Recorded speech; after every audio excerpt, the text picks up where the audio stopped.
Ladies and gentlemen,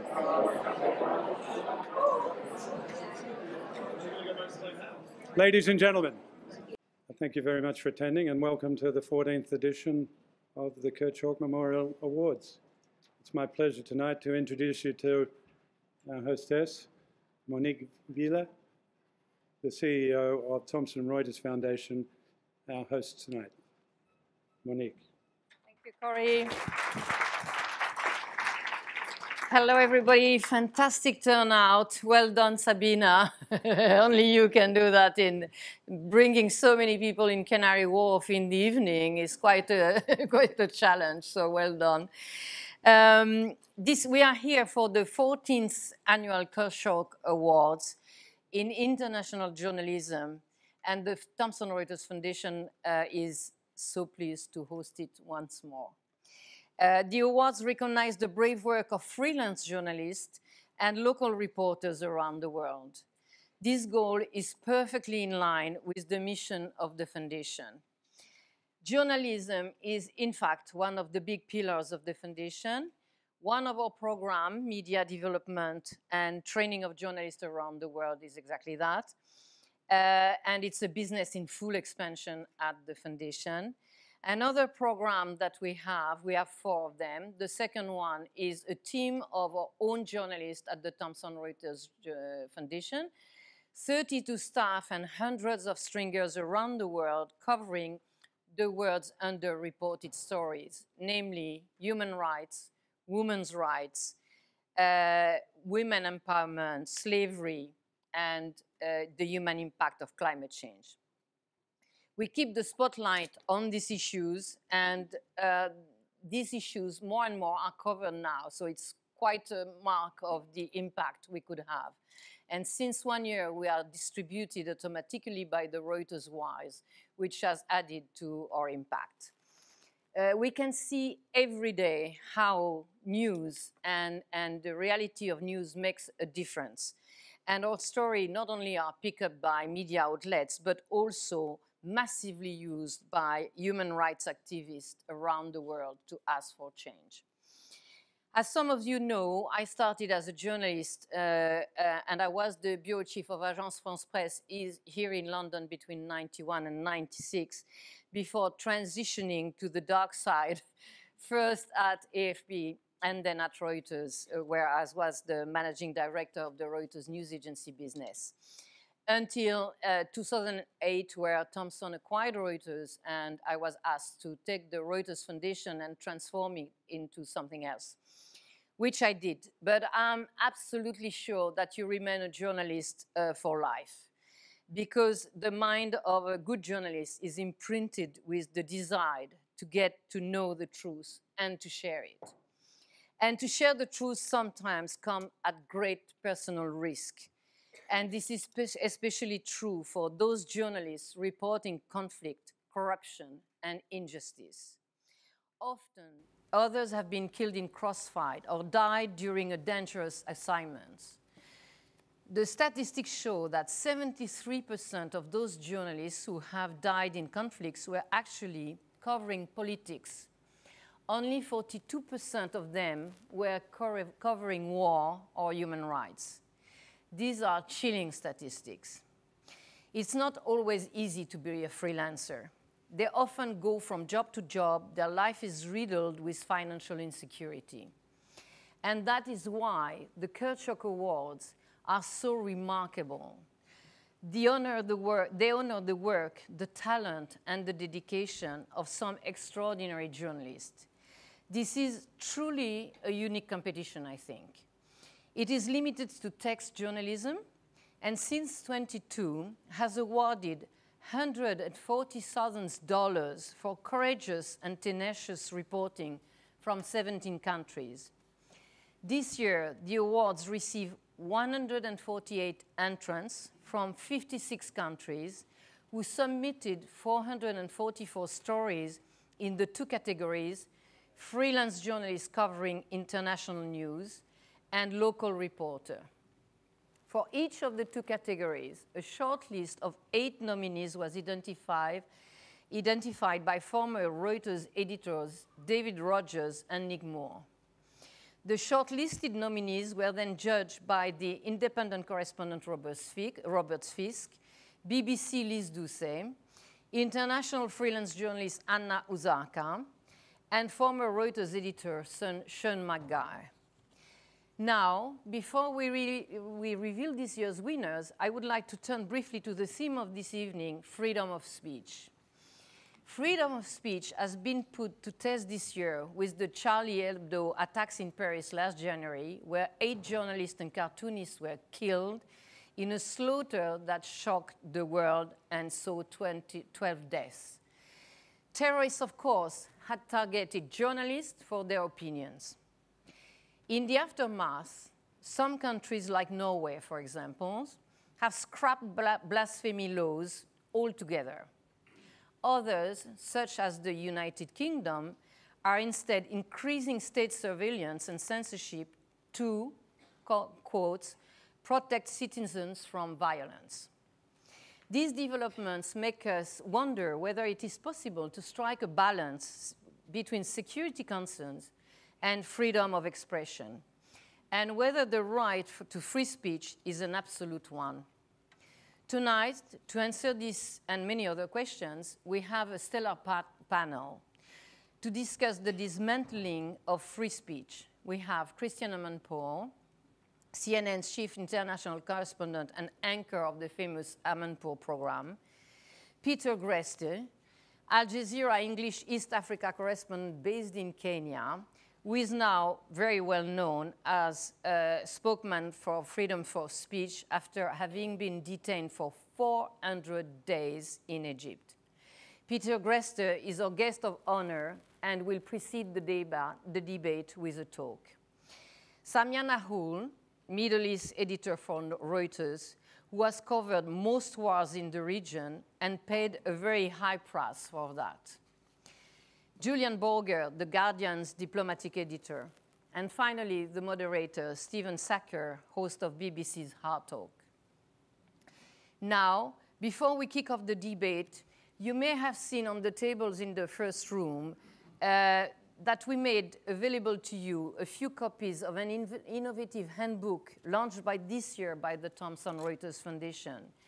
This is the Defense Handbook for Journalists and Bloggers. It is the result of a fantastic partnership between Trust Law, which is one of the programs of the foundation where we give lawyers for free to NGOs and social enterprise, with Reporters Without Borders, and with the big Paul Hastings law firms. Paul Hastings has provided 70 lawyers to do this research around the world, and it has cost them $1.5 million to produce, 2,000 hours of brains of lawyers. And the handbook is totally unique because it shows that journalists anywhere in the world are always protected, even in very difficult countries, by an international legal framework that, in theory, protects them and their integrity. So please take them on the tables and share with your friends, journalists and bloggers. But back to the awards. And let's start with Kurt Schork. As many of you know in this room, he was a freelance journalist, a talented reporter, passionate about his job, traveling often to dangerous conflict areas. He covered the first Gulf War, and his report called the attention of Reuters. So many assignments followed for Reuters, notably in Bosnia. But it was in Sierra Leone. On 24 May 2000, 15 years ago already, that a military ambush claimed Kurt's life. He was working alongside Reuters' chief photographer, Yanis Berakis, who will now say a few words about the man whose name became synonymous to very courageous journalism. My friend Yanis has been a Reuters photographer for almost 30 years, and he is currently chief photographer in his homeland in Greece. A remarkable stability for him. But he has covered major news events around the world, including the wars in Croatia, Bosnia, Kosovo, Chechnya, Sierra Leone, Somalia, Afghanistan, Lebanon, the First and Second World Gulf Wars, and the Arab Spring in Egypt, Libya, and Tunisia. His incredible work has been recognized by WordPress Photos and many other awards. For me, he remains the iconic photo. The moment Kabul was liberated, he did this photo of the girl taking her veil out. And this was an extraordinary photo. And Yanis was one of the best friends of Kurt. So if you want, Yanis, I cannot see you now. Please come on stage.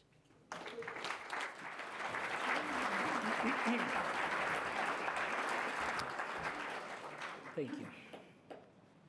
So I wrote a couple of things, and then in the end, I'll tell you some anecdotes about Kurt.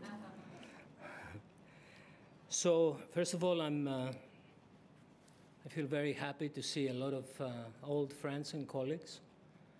And I feel also very privileged to be here and be the one to talk about Kurt. I'm happy. I'm always happy when I talk about Kurt. I talk about Kurt all the time. Sometimes I have dreams about Kurt. I miss him a lot. And, but, you know, his spirit is here. And I'm very happy to be here. And I want to say to the two winners, Ekaterina and Claire, that the stories they covered would be the kind of stories Kurt would love to cover. And I'll be the privileged photographer. I want to believe that I was his favorite photographer. Okay, so a few words about Kurt's character. Few words. He was, I say, a rare, unique blend combination of dedication, bravery, humanism, and humor. He had a lot of humor. He liked to laugh. We shared a lot of jokes. For me, it was like the main character in an epic movie. You know, people like me and Kurt, we always like to think about, you know, movies and characters and, you know, all this, like fairy tales. And for sure, he was like a main character of like an epic, the hero. But also he was an officer, but also a soldier, a teacher, but a student. So he didn't mind. He wasn't the type of person that would say, no, this is the way you do it. Or, you know, this is how we do it. He would listen to everybody. He would listen to the photographer. He would listen to the cameraman. He would listen to his driver. He would listen to the, you know, to everybody. He was this kind of character. And also he had the character, he was the type of persona that he can make you feel like a giant, or he can make you feel as like nothing. Sabina knows. Okay, so, you know, he would go out and take, sometimes I would say, okay, you want to be my stringer for the day? I have some boring assignment. You can do it for me. And I would talk to him like this, and he would say, yes, sir. What should I do? He would take, you know, something I wouldn't want to do. He would do it and bring the films. Or he would hold the microphone for his colleague in television. Or, you know, he would take my quotes and make a story with my byline. He was very giving. Also, he was very, you know, particular. He was the type of person, I remember somebody said, man, we always run in trouble with you. You know, if it's like a building on fire, I would go in because that's my job. It wasn't Kurt's job, but Kurt wanted to go in and see with his own eyes. I mean, that's a very rare thing, right, Anthony? Right. Okay, so, yeah, I mean, he was a leader. He wanted to be in front, and also, you know, this was the other thing about Kurt. He was a great team player, and he felt responsible for his team, and he cherished his team. When you work with Kurt, you felt that he loves you. Not just you are part of the team, but you know, you're there and he loves you and he worries about you. Later, I'll tell you a nice anecdote with my friend Anthony is here, he remembers. But anyway, so he wanted to protect his people, and this is what he did. The ultimate, for me, the ultimate sacrifice. When we ran into that ambush, the bullets stopped in his body, and I didn't die. I could hear the bullets hitting flesh. He took all the bullets for me. And he was dead, and he kept driving, and he gave me this 5-10 seconds to jump out of the car and survive. The same with Mark, our TV cameraman, who was sitting next to him. Also, I have to say, and it's true, he said it many times, he was very proud to be working as a journalist. He really believed what he was doing. Also, he always said, he said to me several times, man, we work for the best. We have 1 billion people waiting to hear what is happening in the world. We need to be the best. And when Kurt said the best, he didn't mean the fastest, the one who wins the story. Yes, these two, but most important, it wasn't only, as I said, you know, putting the story first out or being accurate and free of bias and all the journalistic values. But for Kurt, it was very important to be a human in the middle of all this. So he would stop and, you know, carry a refugee. He would give first aid to somebody who was wounded. He would risk his life to drag somebody into a freshly open grave in order not to be hit again by shrapnel. And of course, all these are based on true stories. Or he would go out of Sarajevo and come back bringing some cat food for a cat that lived in besieged Sarajevo. So this was his style. The other thing about Kurt was, you know, he took his job very seriously and deep. So, for example, in Sarajevo, everybody were afraid of him. I mean, not everybody. A lot of people loved him. Most of people loved him. But people like from the UN or you know, organizations, they say, oh my God, Kurt again. No, this guy's going to ask the wrong question again. So he made people, you know, come out and feel uncomfortable, and you know, it was great in doing this. You know, just going. He didn't want to have friends. He had friends, his colleagues, and the people we work with. He wanted to go deep into the story. So I mean, amazing values for Kurt. So, if I could, my dear Sabina, I want to congratulate, on behalf of Kurt, the two winners today, because I'm sure he would be happy to give an award to these people for these specific stories in Liberia and in Ukraine. It would be the stories he would love to do with me. I feel very privileged. I'm very proud for being his friend. And not only his friend, but somebody we had a bond. You know, we were not just colleagues. So anyway, I want to tell you a couple of anecdotes to understand a little bit about Kurt. So once I remember in Kosovo, Kurt could be moody. I can be moody. I mean, you know, journalist. So I remember one morning we set off, and it was, we had a few friends, and we had an argument on the way because I wanted to smoke, and Kurt didn't like me smoking in the car, and silly things like that. And actually, he was right. Now I gave up smoking. I hate smokers, but that's another story. So I remember we had this argument about this, and he got really angry. So he stopped the car just outside Pristina, and it was snow, cold. It was January '99. And he jumped out and he walked He left, like a 15-year-old child, like me or Anthony. Well, anyway, so Anthony got really pissed, and he was like, what are you doing, man, and this? And I got really pissed, and it was a ridiculous situation. In the end, I think I threw the cameras out of the car, and Anthony was like, what? Relax. I said, I had to be even more over the top than Kurt, I guess. And then Kurt he just walked off, and he ran, and he was like, come on, man, don't be silly in this. So he came back. In the meantime, I left. I ended up walking back to Pristina, 3-4 kilometers, but it was very cold. Same evening, they came back. Anthony, I think you wrote me a letter.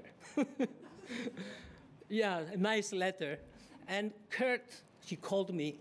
I mean, it was tense. He called me in the room. He said, I said, what's going on, man? You know, he hugged me, and it was very emotional. He said, you know what, man? I don't care about all this. I care about our friendship, and I care about you and my friends and people I love. And I don't care about the company and about the way we do this. I mean, I'm so happy, you know, but I never saw him like this. So then I realized that he really loves me. And I remember another anecdote. I have 2 more minutes. Yeah? Okay, so we are in Chechnya, and it's heavy. It's 95 January. It was the heaviest time in the Chechen war. And things are happening. I don't want to. MiGs are flying overhead, cluster bombs, all these things. And one day we're sitting on top of a building trying to figure out what's going on, because it was all these burning oil fields and you couldn't see. It was like a fog, a black fog over the city. And we're trying to look what is the best way to reach to the presidential palace. Anyway, we're trying to do our job. And all of a sudden, these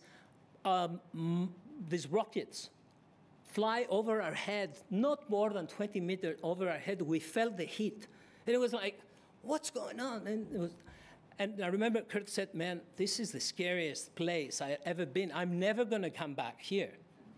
And, you know, Kurt was the type of person that he would admit that he was scared, not like some of other people I know that would say, me, I never scared, you know.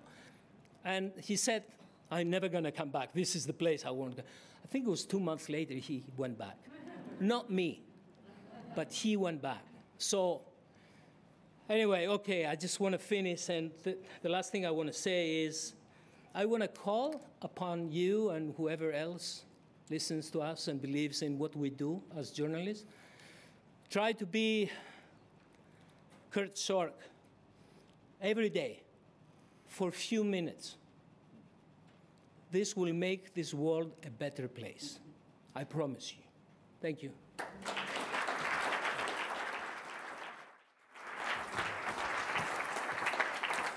Thank you, Yanis. Thank you very much for that. Now, I would like to introduce you to another colleague who worked alongside Kurt Schork in Bosnia-Herzegovina. Peter Grest is Al Jazeera East Africa correspondent and very well known as a spokesman for freedom of speech. As I said, Peter spent 400 days in jail in Egypt and was accused of reporting news that were damaging to national security. Peter left Egypt this past February, and following a retrial, he was sentenced in absentia to 3 years in jail on August 29. His Al Jazeera English colleagues, Mohamed Fahmy and Baher Mohammad, were also convicted and sentenced, but they were pardoned by presidential decree on September 23. Peter continues to lobby politicians, diplomats, and world leaders to have his convictions quashed, along with those of 6 other journalists also tried and convicted in absentia. Please welcome Peter.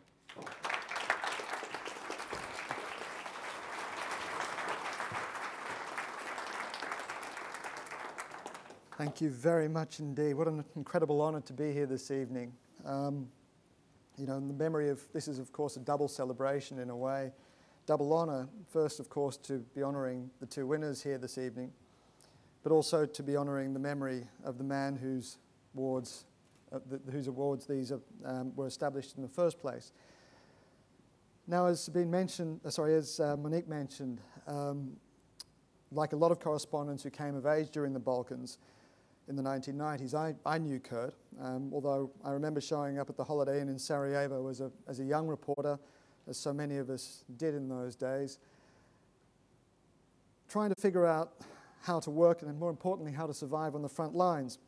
While Kurt came to Bosnia with both experience and wisdom and a passionate commitment to the story, I came chasing a girl. Now, that's of course another story altogether, but it's enough to say that I was young, naive, and frankly pretty stupid at the time, dangerously stupid in fact. And although I'm not sure a great deal has changed since then, but in my memory, Kurt really appears more as an apparition than a figure of substance. He was a legend even then, who somehow vanished into the city and re-emerged mysteriously with yet another extraordinary story that clearly involved a great deal of personal courage on Kurt's part without it ever being obvious as to exactly what that entailed. With a lot of reporting, a lot of reporters seem to me to wear their reporting on their sleeves, to put the courage in the middle of the story. With Kurt, you knew it was there. He couldn't have got to those stories without a great deal of personal risk. But it was something that was never evident in the reporting. His role in that reporting was always in the background, and that's something that I've always had a great deal of respect for and felt that that was a mark of a truly great journalist. As I recall, though, Kurt quite sensibly avoided taking someone like myself who was clearly headed for trouble. Although it took a little longer than he imagined, I guess he was ultimately right. But I do remember Kurt giving me one sage piece of advice that I still hold dear to this day. It was one of those lines that at first sounds a little bit like a platitude, but the closer you look at it, the more sense it makes. He said one morning when he pulled me aside, he said, "Keep your head down and work out where the bullets are coming from." What Kurt was saying is that you can't possibly protect yourself unless you understand where the threats are so that you can put a piece of solid concrete between them and you. In a confused environment where the often fluid front lines snake around natural and man-made obstacles, that isn't always as obvious as it seems. Now, of course, the bullets that Kurt was talking of were those little lumps of flying lead, but the lesson applies equally to the more metaphorical rounds. Whatever the danger, the fundamental lesson remains the same. You can't stay safe until you work out who's aiming the threats at you, what their target is, and where the best cover might be. Now, as Monique mentioned earlier, the statistics around journalist safety are pretty grim at the moment. The Committee for the Protection of Journalists have been collecting data on the numbers who've been killed and imprisoned because of their jobs since 1991. The numbers were tragically high in the early 90s, before tailing off around the end of the decade. Then in the early 2000s, they started climbing again, to the point where in 2011, 2012, and 2013, they were the deadliest on record. They dropped off a little last year, but the trend is still quite clearly in the wrong direction. There's another group, Freedom House, that's been mapping press freedom across the world. Purple marks the countries where the press is not free, and there's a vast stain that spreads across Asia, the Middle East, and down into northern, central, and southern Africa. The yellow patches that mark a partly free press spread across most of Latin America, West Africa, East Africa, and a few corners of Southeast Asia. The green patches, denoting a free press, lie over Western Europe, North America, and thankfully my own region of Australasia. But depressingly, Freedom House reckons those green patches only cover about 14% of the world's population. And they say it's the worst that it's been in a decade. I think a clue as to why this is the case lies in one other statistic. Last year, about 220 journalists were imprisoned because of their work. And here's the key. 2/3 of those were locked up because on anti-state charges, on charges of sedition, of terrorism, of undermining national security, just as I and my two colleagues were in Egypt. Of course, propaganda is as old as war itself, and warring factions have always sought to control the narrative of a conflict. But what we've seen, what this marks, I think, is a turning point. What this turning point was is the war on terror, 9/11. The wars that we covered through the 1990s were conflicts over physical stuff. They were wars with front lines that were relatively easy to define. Bosnia was, of course, one of those conflicts. And although some groups like the Serbs came to see journalists as threats in themselves, by and large, our presence was accepted. Both the belligerents and governments had come to recognise the role of journalists as legitimate, if annoying, actors on the battlefield, just as aid workers and medical staff were. But here's the turning point, here's the key. When al-Qaeda attacked Washington and New York, President George W. Bush declared, "You're either with us or you're with the terrorists." With that single statement, the world changed for journalists. Instead of a conflict that could be defined in terms of physical space, we saw a war over a set of ideas, a battle between two opposing worldviews. The war on terror has become, as a friend of mine once quipped, a war on an abstract noun. In this conflict of ideas, the battleground is, by definition, the space where those ideas are prosecuted. In other words, the media itself. The media is the battlefield, and journalists have become the unwitting and unenlisted foot soldiers. Let me give you a few examples. In 1995, I worked in Afghanistan as the BBC's Kabul correspondent. Back then, we crossed the front lines with impunity. Western governments, of course, hated the Islamist Taliban, but they seemed to recognise the value of clear, independent reporting to help make sense of the rise of the organisation. We were encouraged to cover the crisis and interrogate the Taliban with all of the professionalism that we could muster.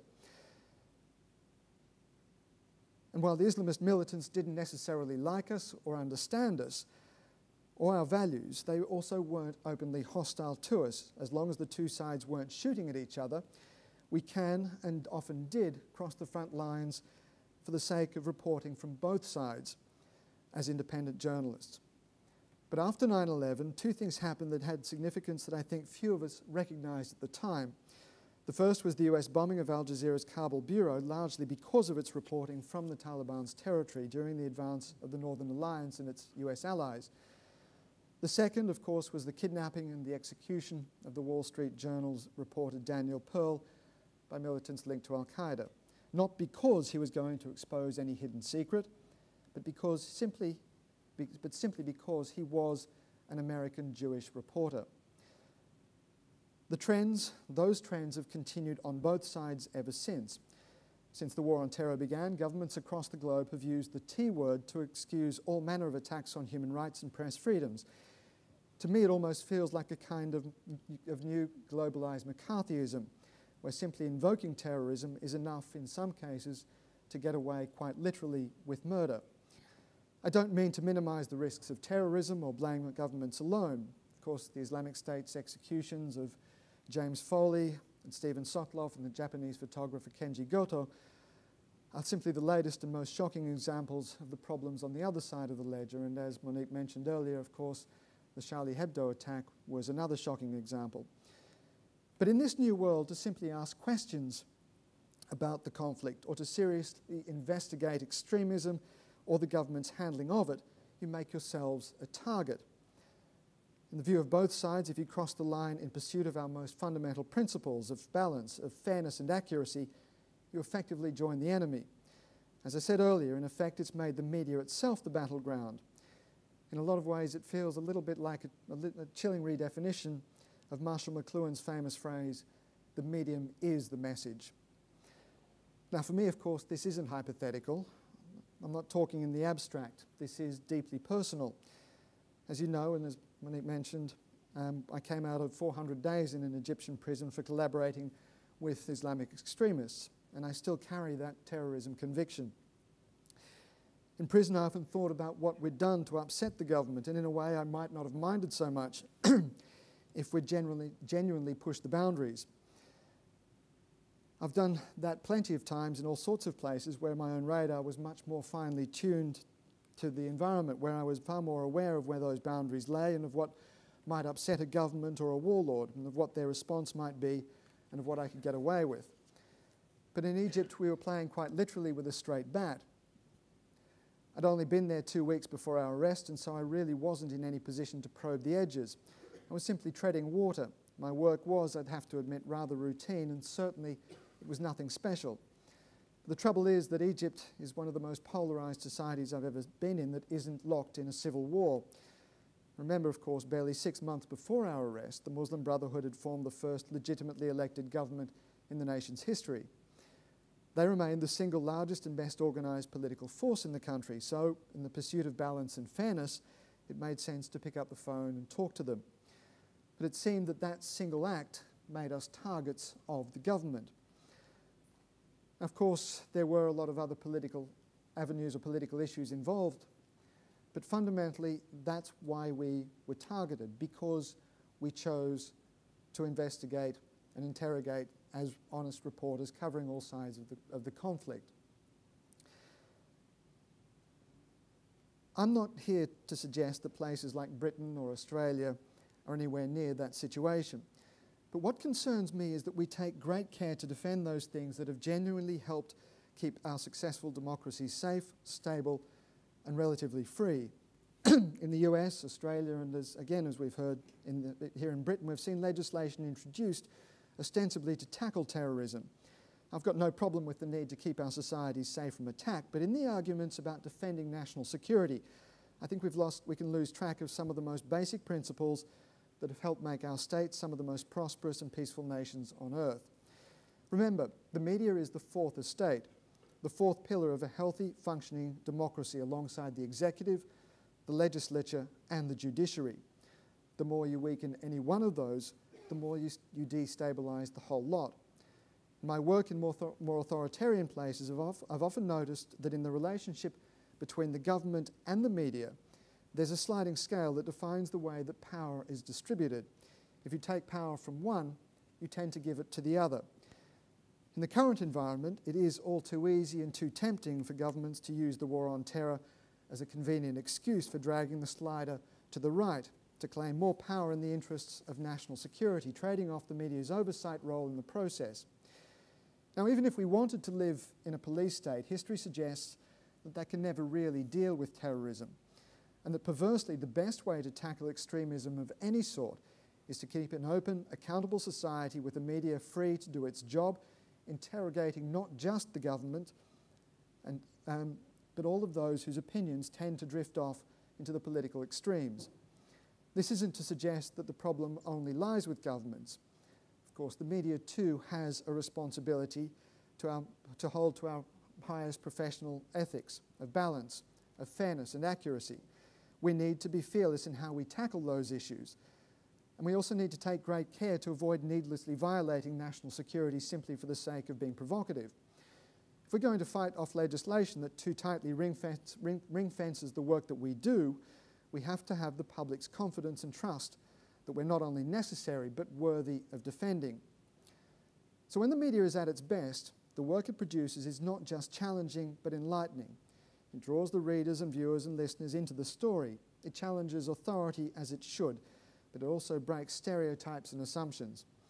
It makes us understand something more profound than simply who did what to whom and when. It demands that we pay attention, and in doing so, it justifies its own existence. In a lot of ways, that's what we're celebrating here this evening. The Schork Award winners have written stories that demanded enormous courage and creativity to produce and elevate, and in doing so, they elevated our understanding of their subjects in a way that you don't find in citizen journalism. It's the kind of work that by its own existence gives our audiences and readers a reason to demand that the media's freedom be respected and defended. It was Albert Camus who said that a free press can, of course, be both good and bad, but a press that is not free can never be anything but bad. Ladies and gentlemen, I'd like to commend to you the very best that the press can produce in this evening's award winners.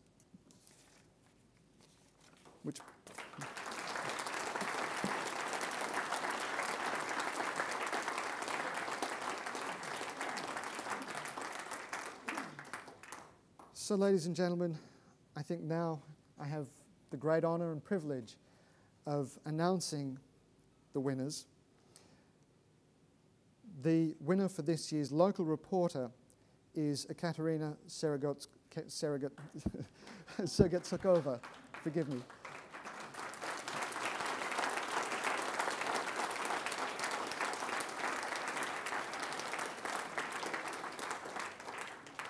Unfortunately, she can't be with us tonight. We have a number of problems with the British government and visas, which of course are a problem. She's not with us either on Skype, which is something we were hoping for. I'm still going to continue anyway. Just wait a moment. I hope that she can join us. Let me come to that in a minute. I think we'll go straight to the second award winner, who is the winner in this year's Freelance Journalist Covering International News category. The winner this evening is Claire McDougall. In the judge's citation, they said that Claire McDougall's reporting about the Ebola epidemic went above and beyond the call of journalistic duty. In a way, Claire's approach to reporting Ebola can be considered as a variant of frontline reporting without a war, but with a deadly virus instead. It was full of unexpected angles. Her writing from Liberia was evocative, heartbreaking when it was about the victims and carers she got close to, and all the more illuminating for covering a story with the empathy of a reporter who lives in Liberia and writes with profound understanding of the place and its people. Ladies and gentlemen, please welcome Claire McDougall.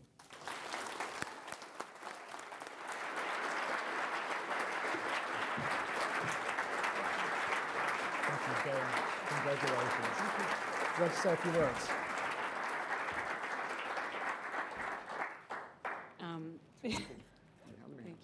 Thank you.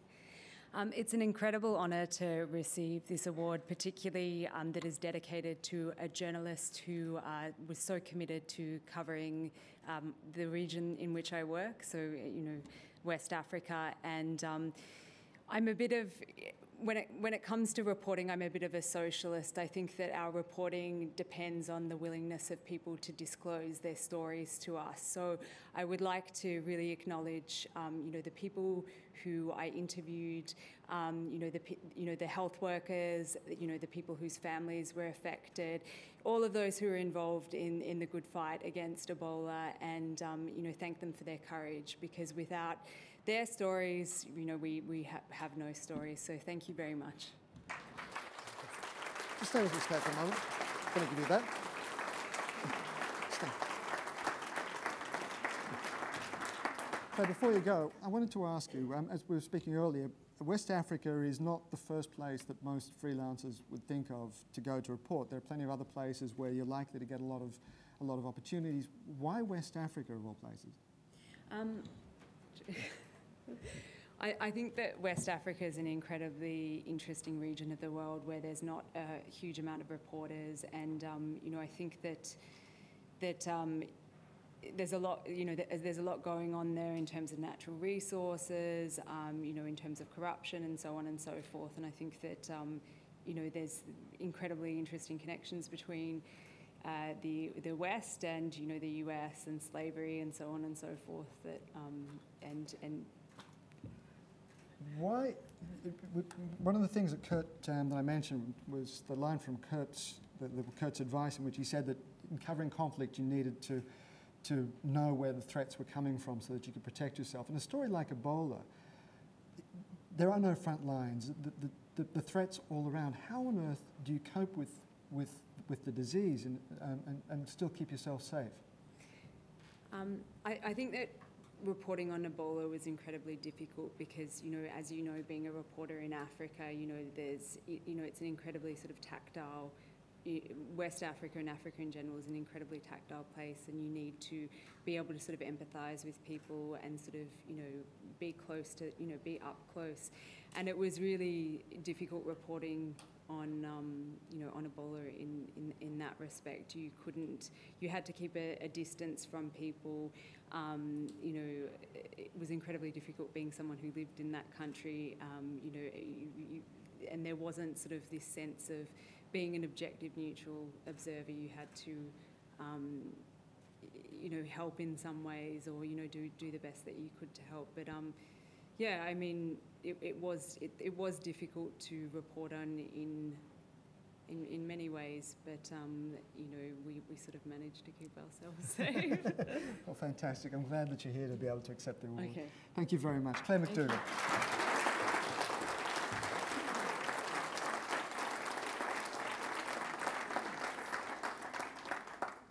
It appears that we're still struggling with technology.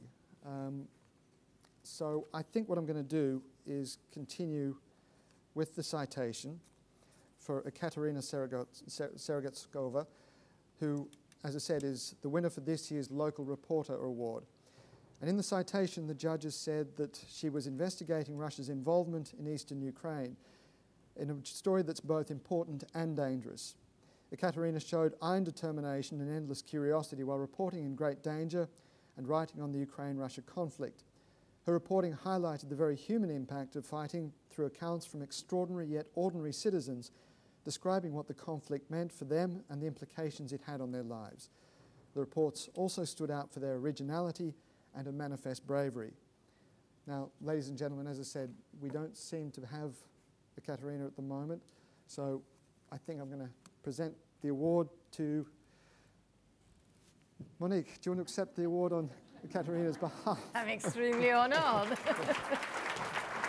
Thank you.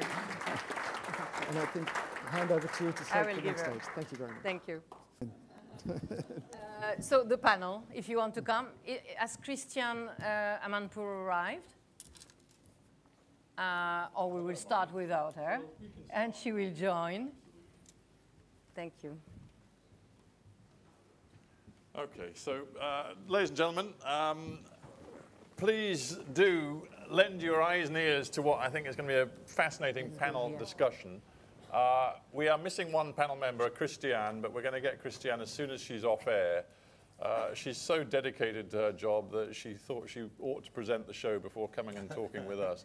But she is on her way, so we'll see her very soon. Listen, before we start the chat, I just want to say, you know, this is my third time being involved with the Kurt Schork Memorial Awards. It always moves me, to be honest, coming here and listening to stories and appreciating one more time what Kurt meant to so many people. I'm so flattered and honored that Sabina keeps inviting me back, and I'll come back as long as she wants me to come. But the point, I think, was best summed up by Yanis. And Yanis, I thought your stories were just fantastic, and you got to the absolute heart of what Kurt meant, but also what the best of journalism means to us all. You know, it made me proud yet again to be a journalist, and sometimes I forget to be proud, but you made me proud tonight. So that's the context in which we're going to have this discussion. I'm lucky because all the members of the panel, and I'm an old fart now, I've been a journalist for far too long. All the members of the panel, as it happens, are people I've known for an awful long time and who are in one way or another mates of mine. So let me just very quickly introduce them. Samia Nakhul, I used to spend a lot of time with in Cairo in the early 1990s. Samia is one of the most experienced and the best analysts and commentators and reporters on the events in the Middle East of the last 20, 30 years that I can think of. She covers the Middle East from all different angles, from all different countries. She's currently based in Beirut. She's been all over the region. She's taken bullets and been wounded in Iraq. She's indefatigable, she's courageous, and you know, we've all learned a lot about the Middle East from Samia. So welcome, Samia. Thank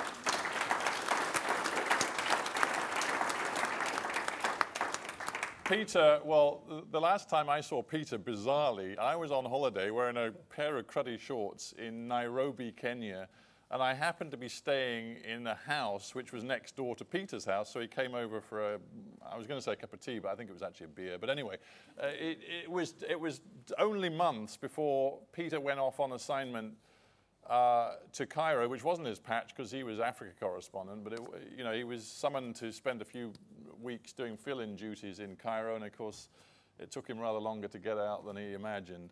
But he's been a reporter on the front lines, covering wars, conflicts, and all sorts of other things for the BBC, for Al Jazeera more recently.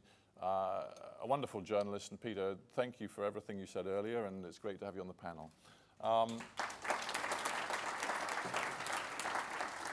And over on this side, Julian Borgia, who many of you will know, has been a long-time diplomatic correspondent and editor with the Guardian newspaper. He He sort of analyzes and makes sense of international diplomacy and the sort of tectonic plates of international relations. But I more particularly know him as a footballer because we used to play football together in Washington, D.C., and he's a pretty mean footballer too. So you can see this panel brings so many different skill sets to this particular discussion.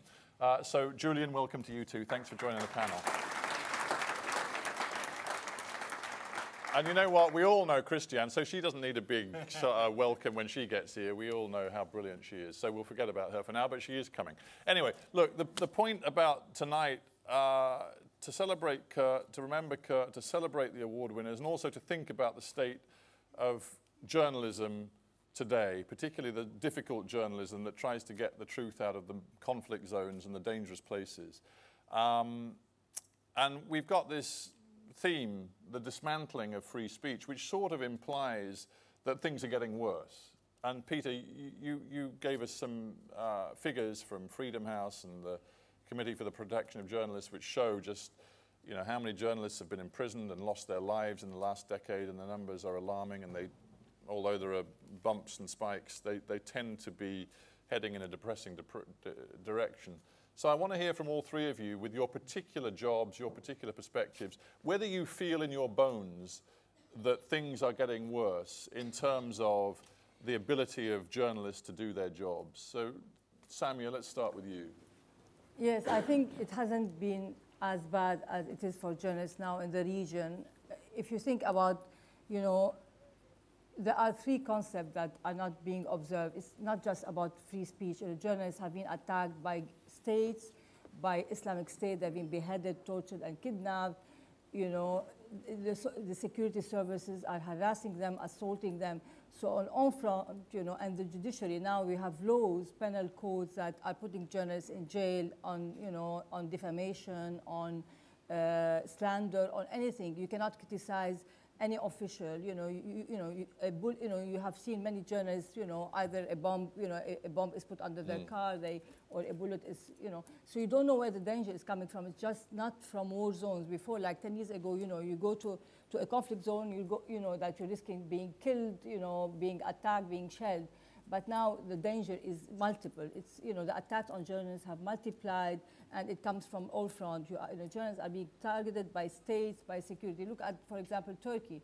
They're using the laws. They're using tax. To intimidate publishers. Thousands of journalists have been fired by their own organization because they are worried. So I would say it hasn't been as dangerous as it is now on all fronts, basically. Yeah. What interests me, this worries me, but what I can't quite get my head around is why governments, it seems, feel a greater sense of impunity today to, as you say, fire journalists, to imprison journalists, in the worst cases, to kill journalists. And they don't seem to feel, even as I sensed they felt 15 years ago, a sense that they would really have payback from the international community for doing this. I mean, for example, in Egypt, let's talk with you, Peter, about Egypt.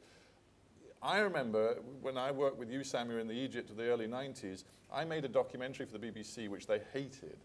And they called me in to see the information minister of the time, a horrible guy called Safwat Sharif. And he said, if you do that again, I'm throwing you out the country. I'm going to take away your journalist credentials. But he didn't for a second appear to me to be ready to imprison me. I mean, he was really furious with me, but I don't think he felt he could lock up a Western journalist at that point. But we now know the current regime feels it can lock up Western journalists if it wants to. So what's changed? Do you think anything has changed in that way? Yeah, I do. I mean, as I said, I think the war on terror has changed the dynamic. What the war on terror has done is that it's given governments a free pass to use terrorism as a legitimate excuse, Christian, as a legitimate excuse to tackle journalists, to lock up journalists. And it's not just in Egypt. We've seen it, as you mentioned, in Turkey. We've seen it increasingly. Journalists are under threat in Australia under the same kind of shift. Would you would put Australia in the same sort of boat as Egypt and Turkey? I wouldn't put them in the same boat, but what I'm saying is that we're seeing what seems to me to be some fairly serious erosions of press freedom, some new laws around data retention, there's national security legislation, which means that we can't quote extremist ideology, because that Right. breaks the law around promoting extremist ideology. We make ourselves vulnerable to investigation by the security services if you start investigating any of the kind of work that those security services do around what's called a special intelligence operation.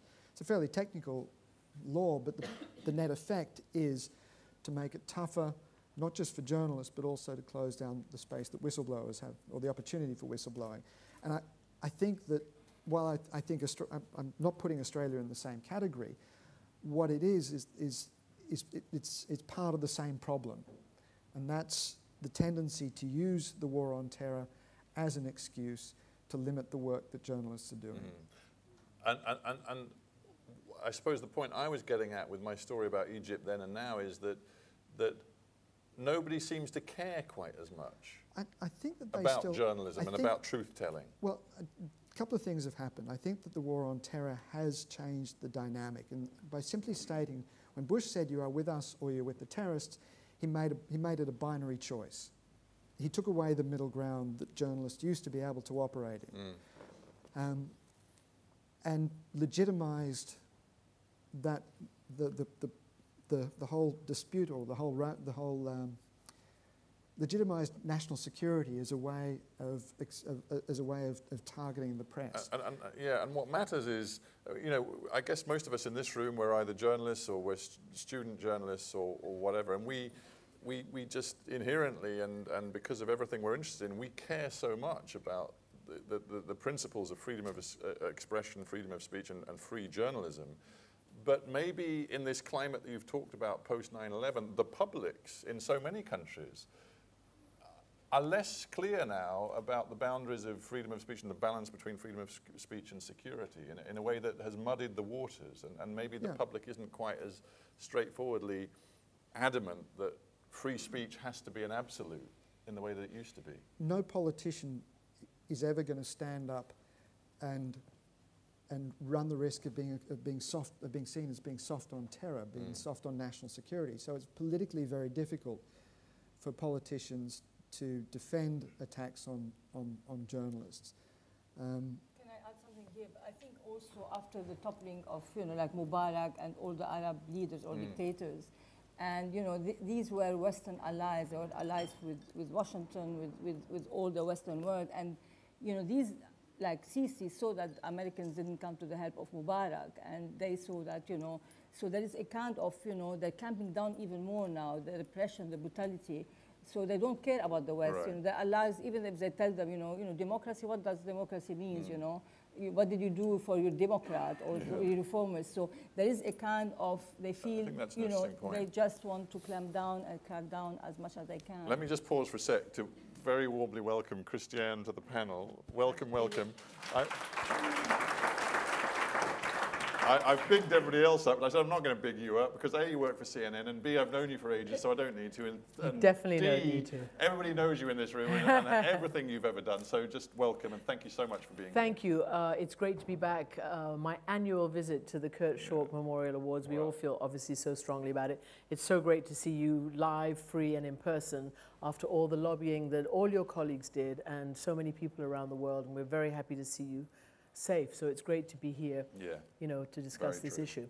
Very, very true. And get to you in a sec, Christiane, but I just want, Julian, I just want your first thoughts on this. I mean, you travel around the world a lot, but you sit in London, and in a way, it's a privileged place to sit as a journalist. But Peter's made the point that, when we're talking about the erosions of free speech and free journalism, it isn't all about looking at countries where obviously, you could think about Putin's Russia, for example, where obviously it's bloody difficult to be a truth-telling journalist today. Do you sense that there's also something worrying happening in Western democracies like the UK, or do you think actually that's a bit of a red herring?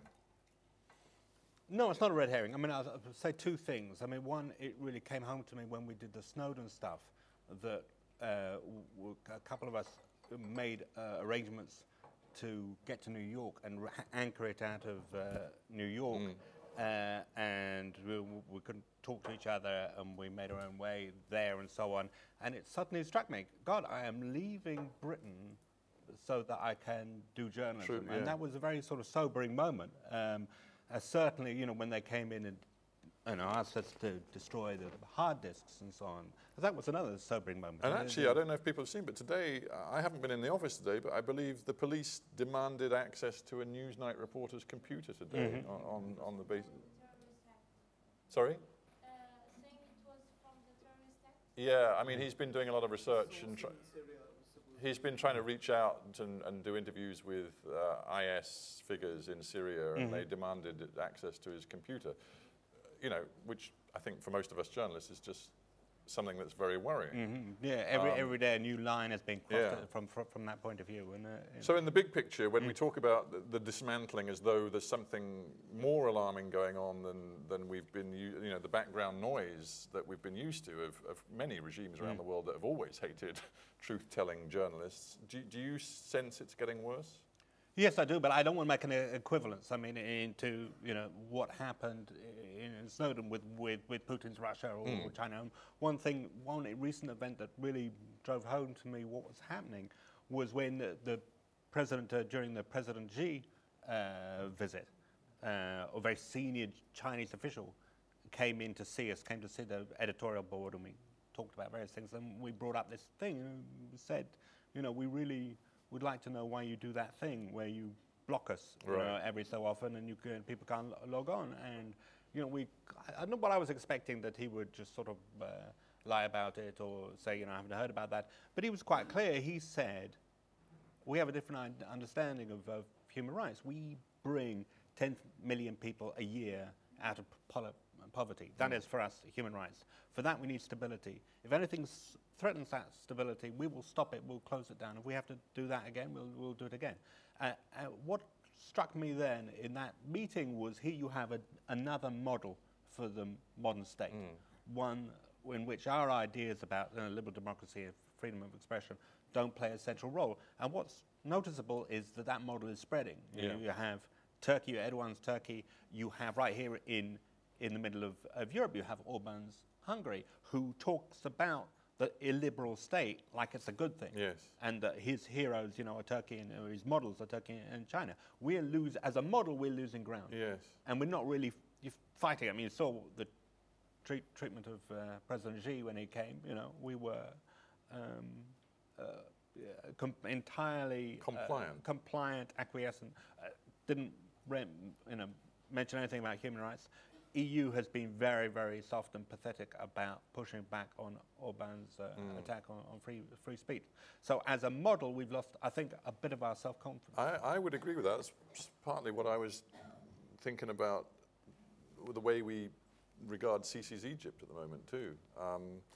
Christiane, what's your opening gambit on this? I mean, you know, I'm just trying to tease out from all of you whether you feel something is shifting, that you know, in an alarming direction. I do actually. Of course, it started when we all started in Sarajevo in Bosnia, so more than 20 years ago, the deliberate targeting of journalists physically and the imprisonment of various journalists who strayed across lines. But that was the first time. So that terrible chilling effect started there, the deliberate. We were no longer seen as the neutral observers. We were no longer seen by both sides as useful to their side. We were just the enemy. And a lot of it has got to do with being seen by people in their backyard in real time. So the technology which has exploded, which has been very useful to us, has also been very harmful and can be very dangerous. So then you fast forward to this increasing chilling effect on the ability to free speech, from what happened to Peter Greste, and of course even worse what happened to Jim Foley and our colleagues by ISIS. And I think, I keep trying to figure out what it is. And I do think, partly, certainly from the United States, that famous line from George Bush, you're either with us or with the terrorists, the journalists took it to heart. I mean, in the US, the journalists took it to heart, and that had a whole chilling effect on the herd mentality. You couldn't, you know, there was a self-censorship that was going on. There was a deeply politicized world that's happening in the world of journalism. And by sort of paradoxically, the explosion of social media gives people the illusion of freedom and the illusion that they can say a lot, but at the same time, we become highly politicized, and even worse, local journalists in their own environments become highly politicized, so they're no longer objective reporters. They are pushed into one political side or the other, and that is incredibly dangerous and really very bad for all of us. And it goes right down to certain officials won't accept interviews with certain journalists who they know will give them a hard time. I certainly know that. And that's another chilling effect and a shutting down of sort of not just free speech, but the ability to question. Then you get, we've talked about Russia, which means RT. We've talked about China, which means CCTV. They actually don't need us anymore. They just have their own organizations that they have replicated in multiple different languages, and they're busy, as you say, challenging Western values, really sort of creating a whole new world order that moves away from Western democracy and liberal values and moves more to their own thing. And then I would just say, because you brought up Snowden and Assange and people like that, I can't help but still, get a little bit ticked off when I see that, Snowden is taking refuge in one of the worst bastions of oppression, of liberal politics and the press. And Assange is holed up in the embassy of Ecuador, which is horrendous to the free press.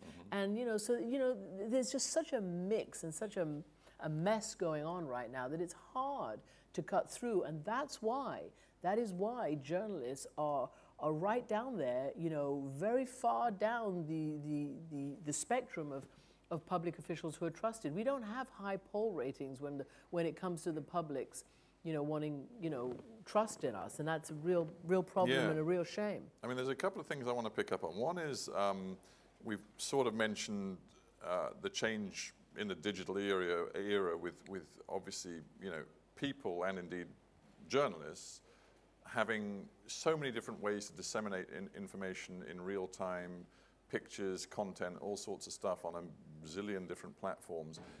I naively, sort of 5 or 6 years ago, went to places like China, and I thought to myself, you know what, however much they try to control the flow of information in countries like this, 5 or 10 years down the track, they will have lost control.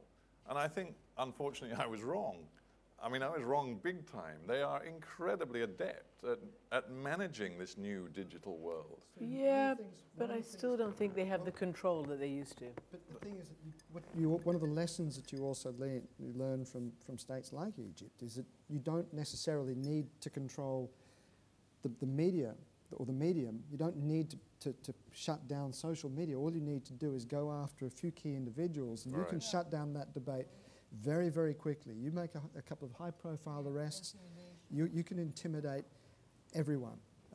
You can't ever close it down entirely, but you can really have a chilling effect on I guess that's what the Saudi blogger case is all about too. I mean, I was just going to say, we just reported on him saying everybody has. He's got the Sakharov Human Rights Award, but but if you say to somebody who dares to courageously blog about, some of the problems inside Saudi society, if you say that is going to give you 1,000 lashes, although everybody in Saudi has access to the internet, it's one of the most connected and wired societies in the world, it just means that they are cowed in terms of what they're going to say on that internet. It takes tremendous courage, far more courage than most people would ever have to defy that kind of threat, to risk 1,000 lashes. Sure.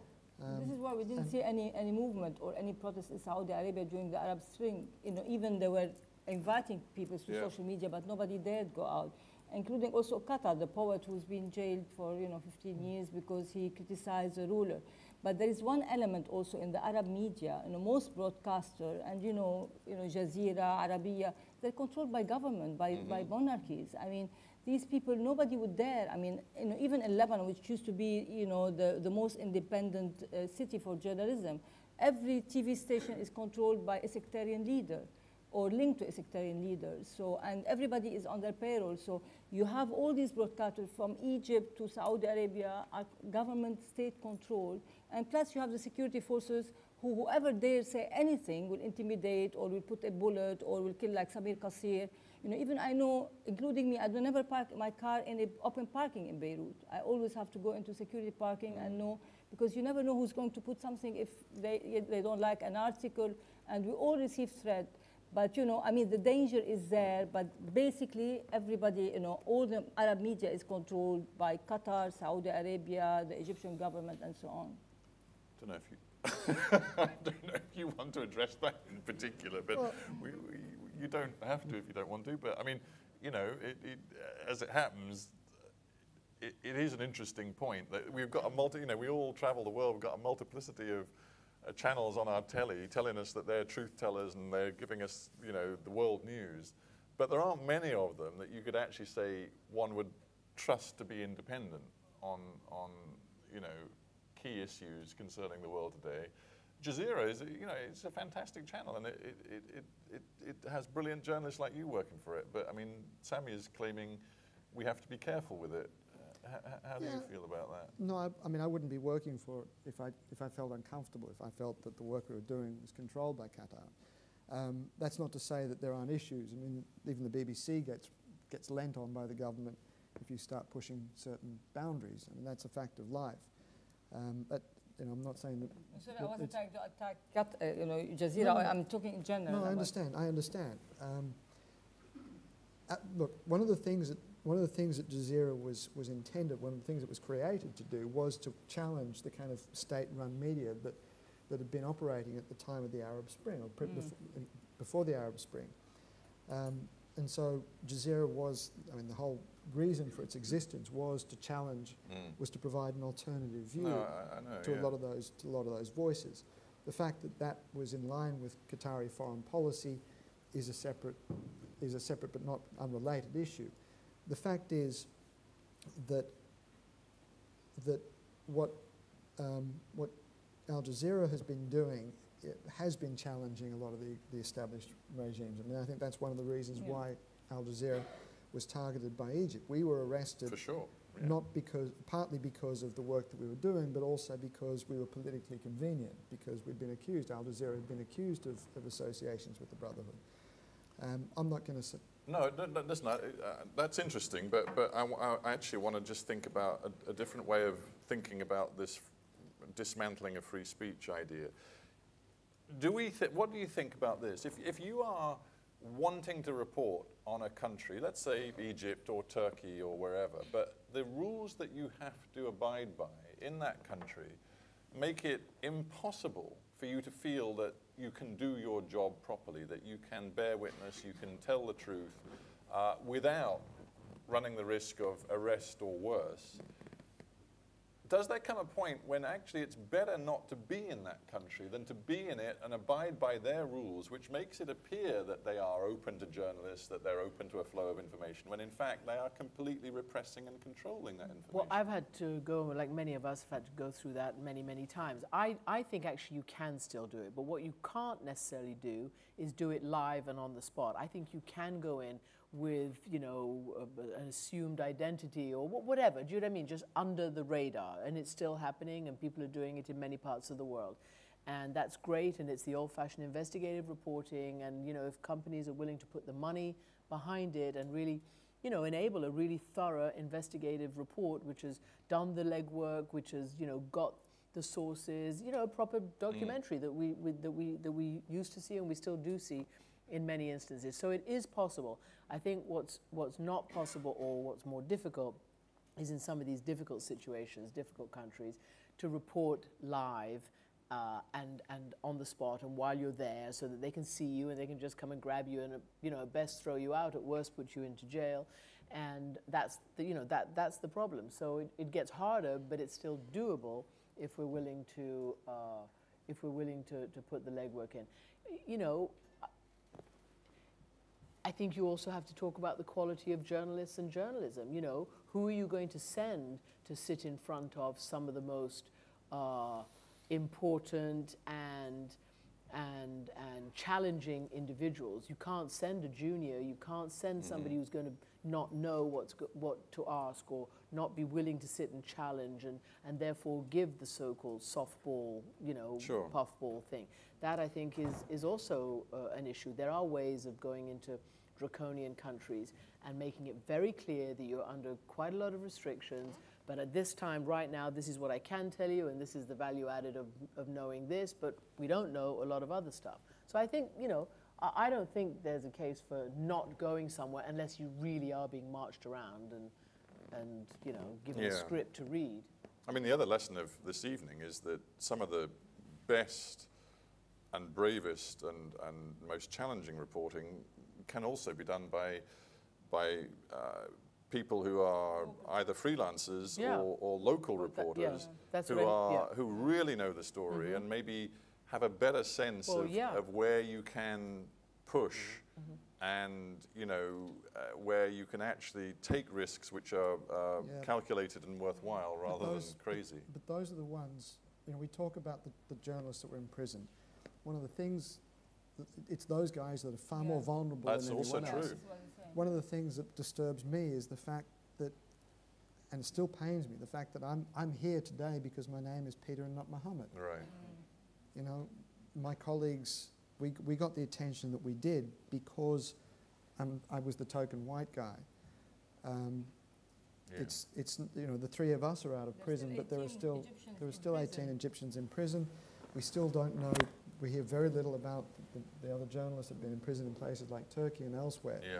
Because they're locals, because they're stringers and freelancers, because they don't have the weight of international news organisations and even behind them. And even if we had that support, or even if they do have that support, they're much less likely to get the international backing. That's all very true. But the thing is, it's always been like that. It's always, it is, but it's more vulnerable now. Yeah, more vulnerable, but it's always been like that. And either you're not going to have any local people to help you, in which case you're the blind leading the blind, or you are. I mean, and many of them do it willingly and knowingly, and we try to take care of them as best we can. I mean, this is a crucial issue. How do big companies treat their freelancers? And it's important to say in groups like this, which specifically recognize freelancers, that CNN, certainly, and many others, treat their freelancers exactly the way they would their employees, in terms of safety, in terms of pay, in terms of all the that's true, and that's important, but what Peter's saying is that yes, of course they have more risk. There's no doubt. By definition more vulnerable. There's no doubt, but it's always been like that. In the CJP statistics there was of the journalists who've been killed in the last 10 years, 96% of them were locals. For reporting or corruption. I was going to say, you were talking about is it worth it to go? And I was having this conversation with a friend of mine from Iran earlier. When I was saying, well, I really want to get back to Iran, and we're trying to do sort of slice of life stories from Tehran, and she kind of reeled off the three. She told me exactly what the stories that I was going to do, because the stories always been done, which made me wonder: is it Well, it's a very good question. Is it is it worth it? Does it make the Iranian government look better? I'm hoping to go to Saudi Arabia next week. So you're doing the same. I don't know if the Saudi ambassador's not here, is he? No, good. Well, because I'm hoping he's going to give me a visa. But it's the same issue. You are thrilled to get access to a country that is so difficult to get access to. And my good friend and colleague Lise Doucette's been there this week, but she's been quite carefully controlled in what she can do. And I'm sure I will be if I get the visa in my passport. And then it's a trade-off. We want to go, as Christian says, you try to use your savvy and your best journalistic sort of creative instincts to tell stories that are meaningful and telling, while you still are fairly carefully controlled and minded by the state apparatus. And you're just always trying to play along the edges. The visa process is a clamp down on freedom of expression. Just the idea of who they choose. For instance, can't get into Iran. I don't have a visa. I don't have permission to go to Iran. I've been banned from Iran since 2009, since the Green Revolution. And before that, I was banned for 5 years, and all because of the work I did. So luckily, I wasn't thrown in jail. Maybe I left, quick enough not to be caught up after during the 2009, but I haven't been allowed back. And yeah, it has a, people can try to control who comes in and who looks and who tells the story. But again, you know, I think in the Middle East for the past 30 years, and you know, from Egypt, you know, we have been operating. It's difficult. I mean, but because you have all these local correspondents, because they are, you know, they are there, they know the insights. So you come in, they know all the, you know, most of the special reports we do in Reuters from Iraq, from Iran, like the assets of the Ayatollah, we did it from outside, is because of our local knowledge. I mean, sometimes you don't use bylines. Sometimes for their own security, you know, we use it from different dateline. But if you don't have these reporters on the ground, we wouldn't be able to report the way we do. From Syria, for example, for 5 years, you have anonymous people working for us from inside, but they are the ones who are providing the input. So, you know, we cannot, I mean, and they are the one who are targeted, basically. Absolutely. But it's international, you know, expertise plus the local knowledge. You talk about the visa issue. We speak about it as if it's a problem for some of the more draconian states. What Australia has done is offshore the treatment of asylum seekers, the processing of asylum seekers, and put them on Manus Island. And Manus Island charges journalists now $8,000, $8,000 for a visa. Wow, US? US dollars, 8,000 US dollars for a visa. Now, which news organisations are capable or willing of... Which country, sorry? It's his own country, Australia. Well, it's Manus Island, which is, but it's Nauru. Sorry, it's Nauru. Right. And Nauru, that's right. And Nauru is, Australia has then said, well, it's not our problem because that's under Nauru law. And it's now up to the Nauruans to do this. Now, of course, they've done it with the complicity of the Australian government because the Australian government doesn't want access to it. So it's a massive problem. The other problem that I think we also need to raise is when Julian mentioned the number of journalists, of local journalists that have been killed.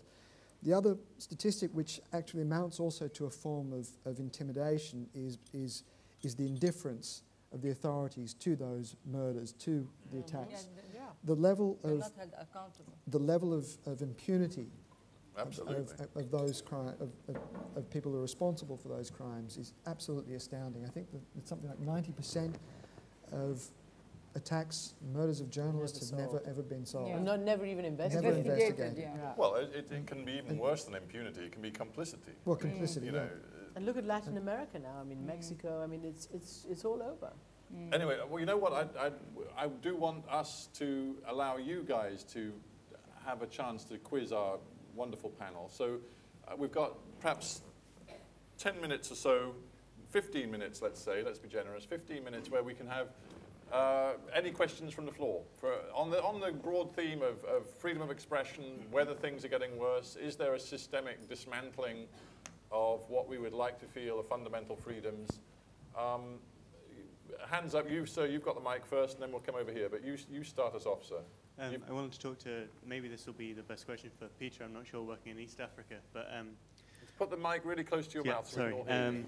Sudan isn't talked about very much, but with the recent confiscation of print runs by al-Bashir, where do you see maybe press freedoms going in that country? If you can say something about Sudan? that.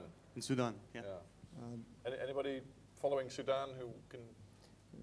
He directed the question at me, I think. I have to say it's been more than 2 years since I was in Sudan. My reporting has been a little bit restricted from East Africa for a number of reasons. Yeah, I understood that. But I think, look, the problems there are much the same as across North Africa, generally. You know, the restrictions are hideous. I've never been... There are two countries that are unbelievable control freaks, at least in East Africa. There's the Ethiopians and the Sudanese. You can't move, first of all, without getting all of your visits, all of your trip, all of your itinerary pre-approved, and then you have permits and minders that take you through. And every time you show up in a new place, you have to front up to a local governor, present the permit, which then details who you're able to speak to. I mean, the level of bureaucratic control is just phenomenal. You don't even need a minder. You can't arrive anywhere without having to appear before the local authorities or risk getting arrested and deported in pretty quick measure. As I said, I don't know what the situation is now, but my experience of the region, Nothing has changed. yeah, nothing has changed. Yes, we'll take some over here. You, sir, go on. There are three kind of slightly problematic, broad issues with dismantling of free speech, which I'd just like to raise for the panel. On the one hand, you have India, which is the largest democracy in the world. I'm from India, and every day I'm seeing stories about free speech being dismantled slowly, quite carefully out there, and how that's becoming more and more of a problem, which is fairly overt by the government. Then you have, for instance, what Russia is doing, not in Russia itself, but outside, using these troll factories, where they're using trolls to actually get after people and shut down debate and actually, or take over debates where people will be exercising free speech. And then the third thing is, we just got news today about the French court's decision to hold that anyone protesting against the BDS, supporting the BDS movement and protesting against Israel is technically committing a crime in France, which is obviously a Western country where you would expect freedom of speech to be far more protected. Which of these three kind of issues do you think is the most concerning, and do you think, how do you think these three kind of issues could potentially be dealt with by the press as a whole and by freedom of speech advocates around the world? Who wants to take that on board? Can you prioritize what you're most concerned about with different elements? Well, I'm shocked to hear about the BDS thing. I hadn't heard that, and I find that extraordinary. I find that really extraordinary from a Western democratic nation. So I'd like to know more about that, and then I can comment more on it. I think the trolling, one of the things we didn't get into so much, because we may not be of that generation, but certainly the whole social media phenomenon has, on the one hand, exploded the impact and the availability of information, but on the other hand, has also had a very chilling effect, and the trolling is part of it. I mean, I know people who are not just victims of the trolling factories that you talk about. I hadn't even heard of that, but I mean, it's amazing, and I can very easily imagine how that would be very easy to do, to shut down conversation, because young people today are incredibly vulnerable to trolling. So many people I know get so upset when they read, comments on what they've posted or whatever, and I'm like, read comments? Why would you ever read comments? Ever. Ever, you know what I mean? But people do, because that's what they do these days. And so that is very, very difficult, because it's a total blanket bullying situation, and you have to be very, very tough and determined not to pay any attention to it. So that's a real problem.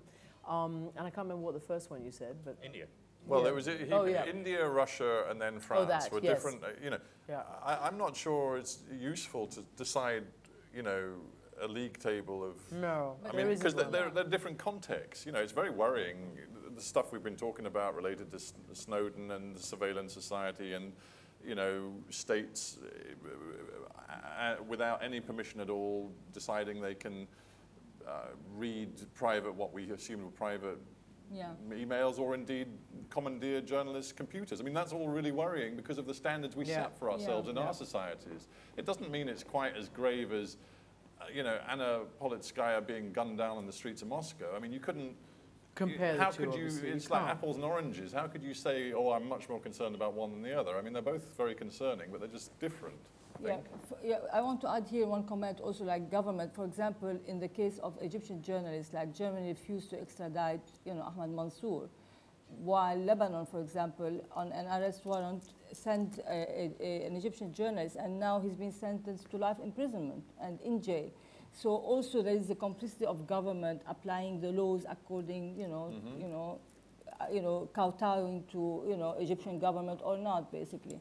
But you said, what can we do about it? How can the journalist community or those who care raise consciousness? I mean, I think we were saying earlier in our conversation, I think what slightly worries me is that publics around the world aren't maybe as exercised about the importance, the gift of a free press and free speech as I hoped they might be, or maybe as they were. Maybe I'm wrong, but I worry that, as Peter's been talking about, the whole sort of post 9/11, endless focus on security of societies as opposed to the freedom within societies, that maybe the debate has shifted a little bit and people aren't quite as clear about the fundamental pillar that is free press, freedom of expression, you know, Well, that I we'd think all like to think you it did is. just, I think, put your finger on it. The post-9/11 world has, I mean, obviously there are UN statistics and everything saying this country's gone democratic and that, so there, you know, there's a trend towards, you know, more a peaceful, more democratic world. But actually, when you look at it, even those so-called democracies are hostage to this security industrial complex, to this surveillance world, as you just said. And that is having such deep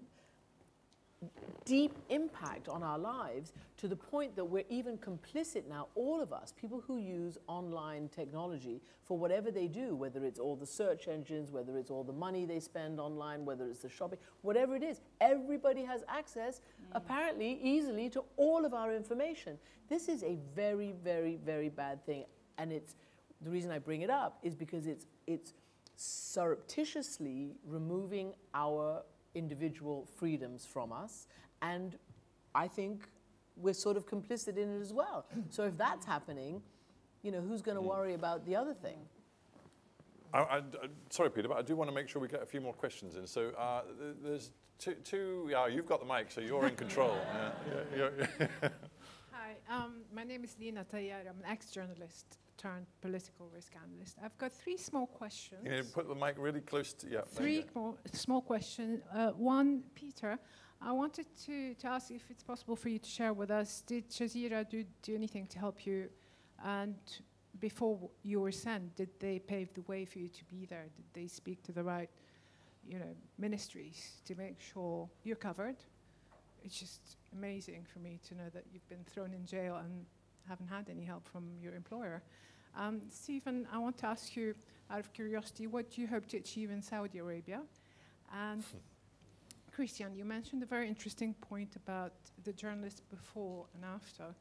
There was a time when journalists would walk in to a war zone and they think or feel that they're impartial, and then you mentioned that they were pushed into becoming partial. I'm not totally convinced about this scenario. I want you to convince me. I think they have to take responsibility. I think it's slightly, I'm not saying this about you. Since you're addressing me, I just want to correct your impression of what I said. But can I finish? You can, actually but put the question. Yeah. It's difficult for me to accept that journalists are not biased. I've observed this practice from two different places. So can you tell us what can journalists do to be unbiased, so they can go in a war zone in a difficult situation and prove well, hang on. I think that's plenty of questions. We were going to run out of time. No, but I was expanding because Christian became unhappy, so I was trying to make sure she understood. I just wanted to answer. She understood that it's not an attack. It's just, this isn't a speech. These are questions. To be fair, other people want to ask questions. So, Peter, quickly, did you feel you got backing from Al Jazeera? I mean, I felt I got backing. You know, after we were arrested, we had a lot of support from Al Jazeera. There are issues that about the way Al Jazeera handled it, but by and large, you know, and there were mistakes that they made. You asked about the preparations. We knew that Al Jazeera had a difficult relationship with the Egyptian government. But, you know, they didn't. Sometimes you just don't. You can't. If you start asking for questions, you start asking for permission, or start trying to pave the way, then you're going to get nowhere. You know that. And so we were operating openly. I mean, we were operating out of the Marriott Hotel, so we weren't exactly undercover. And so, you know, overall, within the context and the kind of limitations and difficulties that we had, I had a lot of support. I'm very comfortable with the support that we had. Okay, I'm not going to spend much time on me. There's several things I want to do in Saudi Arabia. I actually, one of the things we're talking about, social media. There's something fascinating about Saudi Arabia. It is one of the most connected countries in the world. Young Saudis spend more time on social media, I think, than almost any other nation on earth. And I want to figure out what that means for a country like Saudi Arabia. You know, as such a conservative country and yet so tuned in to the very latest technology. So that's just one thing I'm going to be looking at. Christian, what the issue of bias, obviously there are many people who believe, you know, journalists are biased. Some journalists are biased. If you look at Russia Today, if you look at CCTV, if you look at people who call themselves journalists who are actually tools of the propaganda of the state, then yeah, there is a lot of bias that you can accuse certain journalists of. Personally, I don't think that applies mostly to Western independent free journalists. I think nor are we neutral. I think there's a very difficult, for many people to understand the difference between objectivity and neutrality. And that for me is a really basic concept in the kinds of things that certainly I've covered throughout my career, which are gross violations of human rights, gross violations of international humanitarian law, things like genocide, things like ethnic cleansing, things like rape as a weapon of war. There is no bias when we're talking about that. There is no neutrality. You have to be objective, and objective means to tell the truth. And that some people don't like. Some people believe that telling the truth is a political side, is taking a political side. Well, I've fought that wrong notion all my career, and it's been tough, but I've fought it all my career.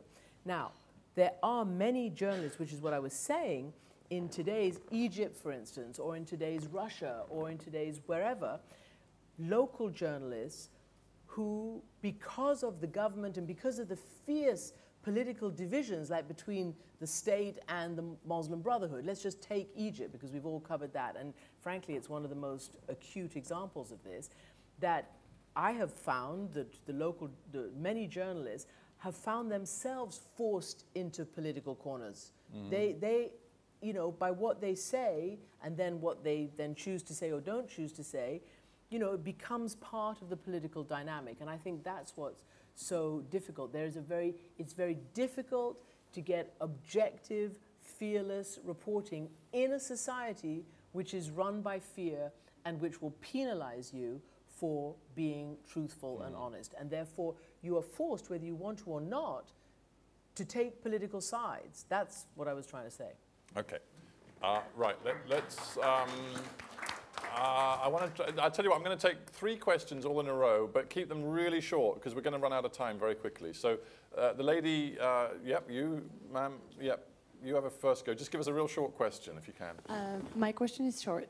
We are a lot of students in international journalism in here, and I just wanted to know, because we're really impressed with you, I wanted to know what would be your advice to a student in international journalism today? Okay, well, good, thank you very much. I'll listen because I need some advice. Yes, sir, you at the front here? Yeah. I want to ask on Turkey. This week Turkish government confiscated a free media outlet, including TV channels and newspapers, and they fired all journalists working there, and they immediately hired pro-government staff, and all content dramatically changed in favor of government just before the elections. Right. How do you see the future of journalism in Turkey? Right, independent journalism in Turkey, okay. And one more. Hi. Oh, you've got the mic, so I guess it's you, yeah. I stole it. You talked about governments feeling more at ease now, not complying with the law, respecting journalists. And Christian, you talk about politic dynamics between journalists and politics. So in Western democracies, in Europe, for example, in Portugal right now, there's a newspaper forbidden of talking about a specific, our ex-prime minister that was in jail, and they are forbidden talking about him. So what would you think about these Western examples of not abiding to the democracy idea of journalism? And so okay. That's it. All right. Right, let's... Julian, you're a crusty old international journalist. Really, really crusty. So what advice would you give to a set of young, keen, international journalism students or young journalists? I think, a year or 2 years ago, I would have said my first piece of advice is don't do it. Find some other profession. But now I feel differently. I feel there is an upswing of BuzzFeed, Vice. These people, they're hiring, they're interested. The demand and the hunger for the sort of reporting that Schork did, the sort of reporting that Claire has done from Ebola, that will never go away, and that will only go stronger as the supply is limited. I think it is, the most wonderful way to wonderful career to which to commit your life. I agree. Well said. Anybody disagree with that on the panel? After 400 days in the slammer, do you? I'm entirely convinced it's the best option. No, I still think I still think that it's most exciting, but also the most difficult time to actually. It's the most exciting time to get involved in the business, but it's also the toughest time to actually make a living off of it. Yeah, that's true. I mean, economically, it's a tough profession at the moment. I don't know of any other profession that demands quite so much of its people, but returns so little and becomes so unstable, particularly for freelancers. The piece of advice that I'd give is to get your apprenticeship, your local apprenticeship first. Make sure you have the craft skills. Make sure that you can write your stories, your scripts and your pieces automatically on autopilot. Get those basic craft skills in your DNA and then go off and start working in the field. Don't go off into foreign news and try and figure out your craft in the field, because that's dangerous and very expensive way of doing it. And I think that's... But, you know, I also have a sneaky suspicion that some of the most inspiring advice today for you guys might well come from Claire and Katerina, you know, who are sort of, you know, your generation and are doing brilliant work and showing what is being done. So, okay, quickly then, on to the next one. Yeah, Samir, I don't know, is Turkey part of your beat? Yes, I think, as he said, I think the future of Turkey and freedom of press is very, very grim. You know, thousands of journalists have been fired, others have been sentenced, you know, and we know that. And the most worrying fact is that Erdogan and the AK party have seized control of most of the, you know, opposition televisions. But what can the world do? I mean, the world and the European Union is complicit. For example, they suppressed the European Union report until after the election, and they've been negotiating with Erdogan to keep, you know, to solve the problem of the refugees as a trade-off and, you know, turning a blind eye. So the world and the international community have to do something about the, you know, putting pressure on their allies or well, that's interesting, because you say, you know, the world, the international community has to put more pressure on Turkey when it comes to issues of free speech. Then the last question was saying, you know what, Western democracies are also eroding the edges and the principles of freedom of expression. I think the case study was Portugal, but we've also heard something that the French government apparently is doing today. We've also talked about the British police nicking the computer of a Newsnight journalist today. And Corey's looming over me because I think he's about to tell me I've got to shut up. No, it's just that Katerina is online now. Oh, right. Oh, well, in that case, if we want some inspiration, Peter, do you want to talk to her, or should I? What do you want to do, Corey? All right. The light is green. Is it a Skype? It's a Skype, because she couldn't make it, because she couldn't get it. The British government wouldn't give her a visa. Isn't that fantastic? Sorry to interrupt those thoughts. No, don't worry. My thoughts aren't very important. I'd rather hear from Katerina. Really? But ladies and gentlemen, don't go if you can possibly avoid going. We are going to wrap soon, but I'd love to hear from Katerina. So please stay if you can.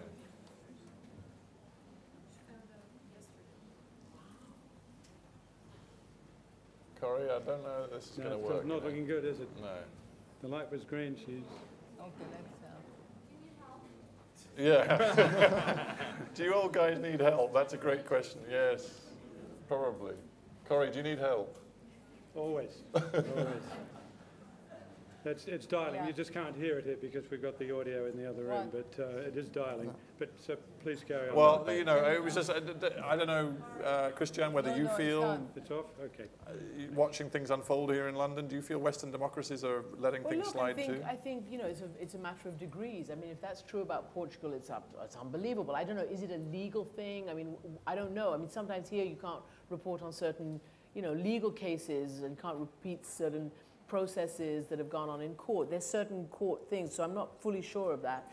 But any attempt to, you know, to close down free speech and free investigation is a bad thing, whether it happens here in the West or whether it happens out wherever it might happen. I have a hilarious story about Turkey, because we were talking about Egypt, but Turkey is in a very, you know, similar bad place when it comes to freedom of expression and journalism. So during the Gezi Park riots, I was doing my show from New York, and I had on Mr. Erdogan's chief advisor, whose name has just slipped my mind, but he's quite well known. In any event, talking, live pictures, the whole thing was going on, and my show was ending at the top of the hour. And he was going on, and I had to say, and then I just had to say, the show's over. But I'm sure that didn't stop him. Oh my God, it got me banned, and they tried to put a court case on me. Yeah, because he thought I was making a political statement, saying to him that for you the show is over. That is how ridiculous the whole thing is. And I was just talking technically. Huh? That's it. Ibrahim Kalin. Yes. That's exactly well, that is a great story. You know what? I don't know what to say, ladies and gentlemen, because I've overrun my time limits already, and I've still got hands up. Straw poll, do we think we should take one more question, or do you think we ought to wrap? One more. Okay. All right. Well, have you had one already? No, you haven't had one. You can have one, yeah. But you haven't got a microphone. But this will have to be the last one. I can say it. You've got a loud voice. Shout then. I'm a little bit optimistic, I guess, and I wanted to comment on Sami as I'm from Beirut. I'm talking about top journalism. I've seen some of the most bravest journalism lately in Beirut. When I've seen, yeah, you're right. A lot of the media are owned by political interests, but some of these journalists are out there. They're getting tear gassed. They're getting beat up by police. They're putting police brutality on TV 24 hours a day, live broadcast. And we're seeing activist media doing journalism. We're seeing activists investigating corruption, putting out graphics. We're seeing the mainstream media following them. All right. So, I mean, isn't there some room to be optimistic as yes. well today? Well, that's a great, it's a nice way to end. There is a civic society, yeah. Sammy, because you work in the most difficult region, probably, but do you share the same? No, of course, this is what we are still doing our job, because, there is hope. I mean, we have to make a difference, and there is a civic society that is developing in the Middle East, They're still going to the street, they're still being beaten by police or security, but they're still there. So this is, why we have to be optimistic. And the same, everywhere, in the West Bank, in all the state of... Shaping the media as well. Yeah. Yeah, well, you know what? It's a lovely way to end, because there's an awful lot of gloom and doom, but we wouldn't do these jobs and we wouldn't believe in it unless we still felt that actually it makes a difference, and there are loads of young people who still want to join this sort of career, this profession, to continue to make a difference, and that is really important. So, ladies and gentlemen, let me just invite you to thank Christiane, Julian, Peter, and Samia for a terrific panel. Monique, do you want to say anything? No? In that case, let me just thank everybody for coming. It means a lot to me, and I think probably to everybody here, to once a year have this opportunity to remember Kurt Schork, to remember what he gave to journalism, and the principles behind what he did and what he believed in, and to, celebrate journalists, and usually they're much younger journalists than any of us, who are doing fabulous work this very day. So it's a great event. Sabina, thank you again for making it happen. And thanks to the Thomson-Reuters Foundation for making it happen too. And most of all, thank you all for coming and making it a great evening. Thank you very much. And I think there's more drinks outside.